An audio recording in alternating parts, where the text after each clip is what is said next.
नमस्कार, मी संदीप करमरकर।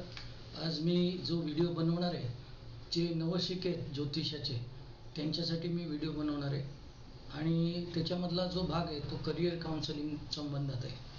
तर आता मी तुम्हाला एक पत्रिका वाचून दाखवतो। ती एक मॅथमॅटिशियन आणि लेक्चरर प्रोफेसर याची आहे आणि ती तुम्ही पाहिजे तर लिहून घ्या एका कागदावर आणि तुम्हाला दाखवतो पण, म्हणजे तुम्हाला काय होईल की आपण बघूया की त्या पत्रिकेमध्ये कुठली ग्रहाची कॉम्बिनेशन किंवा कुठले ग्रह त्याला मॅथमॅटिशियन प्लस प्रोफेसर असं होण्यासाठी सपोर्ट करतात। ते तर नवीन जे अभ्यास करतात ज्योतिषाचा त्यांना चांगला क्लू मिळेल की पुढे अशा दृष्टिकोनातून पत्रिका बघण्यासाठी। तर मी तुम्हाला ती पत्रिका वाचून दाखवते।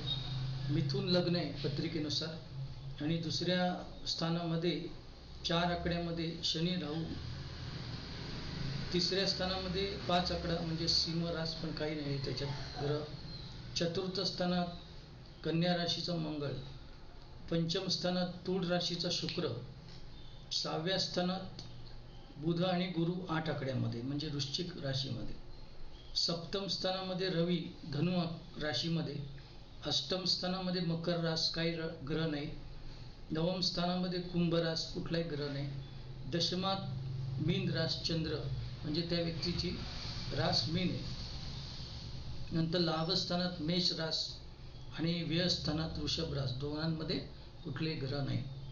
तर मी रिपीट करतो परत एकदा। मिथुन लग्न, दुसऱ्या स्थानामध्ये 4 आकडा शनी राहू, तिसऱ्या स्थानामध्ये 5 ग्रह कुठलाही नाही, चतुर्थात 6 आकडा मंगळ, पंचमात शुक्र 7 आकडा, षष्टमामध्ये बुध गुरु 8 आकडा, सप्तम स्थानामध्ये रवी 9 आकडा, अष्टमात 10 आकडा कुठलाही ग्रह नाही, 11 नवम स्थानामध्ये कुठलाही ग्रह नाही, दशमात मीन रास चंद्र, लाभस्थानामध्ये 1 आकडा कुठलाही ग्रह नाही, व्ययस्थानामध्ये 2 आकडा कुठलाही ग्रह नाही। आता ही पत्रिका मी दाखवतो तुम्हाला।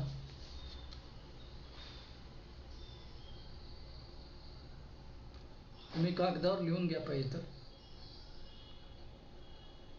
Mathematician plus professor.